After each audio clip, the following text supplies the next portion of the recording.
Good morning and welcome back to Beef Link TV, your daily dose of industry information. Today we're joined once again by s.Parker to discuss BIFA's cooperation with Ethiopia's trade association. So Steve, thank you so much for joining us this morning. Morning.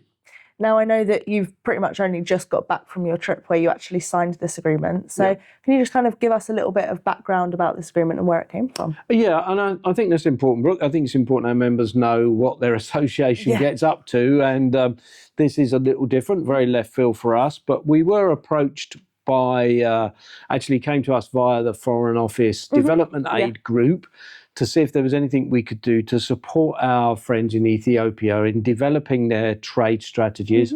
And in particular, could we go and work alongside their trade association to see if we could take some of the stuff we do here in the UK and help Ethiopia to do that. So we agreed to help them. We've signed what we've called a memorandum of understanding. Doesn't commit us to a lot other than a sort of an agreement that says we will do what we can to help the guys in Ethiopia to develop their business, to develop their ability to trade, and to help move this forward. It was an interesting trip. I have to say, it's fascinating because if Ethiopia's trade is going to grow, then the best way for it to grow is to grow it through ocean freight. I should at this point say that Ethiopian Airlines are a very efficient airline. They have a great modern fleet of aircraft, and they've done a lot of development at Addis Ababa airport to be able to accommodate freight, both normal ambient freight and freight that needs cold storage. So they've done quite a bit of work there. But if they are really going to crack into the global trade market, they need to develop an ocean solution. Strengthen that. Of course, that's a problem because Ethiopia is a landlocked country. So if they're going to get to the ocean, if they're going to get to the sea, they've got to do partnerships and corridors with other countries. And that was very interesting. They have surrounding them, they have what I can probably honestly say some of the most difficult countries in the world. They have places like Eritrea, Sudan, Somalia, those types of places where those things are difficult to do. Let's put it that way. They do have a corridor in through Djibouti, but it's not absolutely brilliant.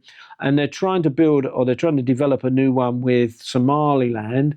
And you might be interested to know, but the UK government has helped to build a port in Somaliland, which DP World are running. So, the people who run Southampton are there running a port. So they're trying to improve their ability to trade. They're trying to improve their way of working. And we were asked if we would go over there and just see if we could help them to set that up, which we did. We had a very interesting couple of days there talking to the Ethiopian teams and what have you. We did a bit of a press conference. There's some press releases, all in a language that no one will understand, but nonetheless, there is a press release out there. And, just trying to help them to develop. So, good thing to do and a very interesting thing for us to be able to be part of. Really. Yeah, of course. It sounds like they're doing a lot to try and develop that, aren't they? What I liked about it, and that's a good point, actually, what I liked about it is that they are trying themselves. It wasn't us go over there and just do all the work, as it were. We met with their equivalent of BIFA, and we met with their board, and we got a lot of good questions, a lot of genuine requests for help and information, and that's really great. And I think this could be a start of a bit of a partnership to allow us to support them and help them in the best way we can.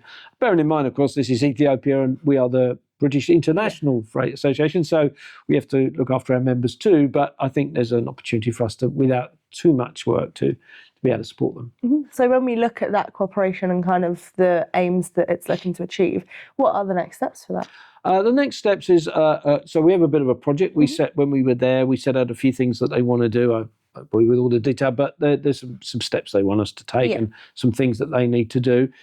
There is a possibility that there'll be a delegation come from there to here, which we'll tie up with as and when we know and as and when we move forward. But there is a sort of a plan that just helps them to grow their ability to trade. And of course, interesting for the UK because the Foreign Office are interested in can we develop trade with Ethiopia and see if we can help that to grow really.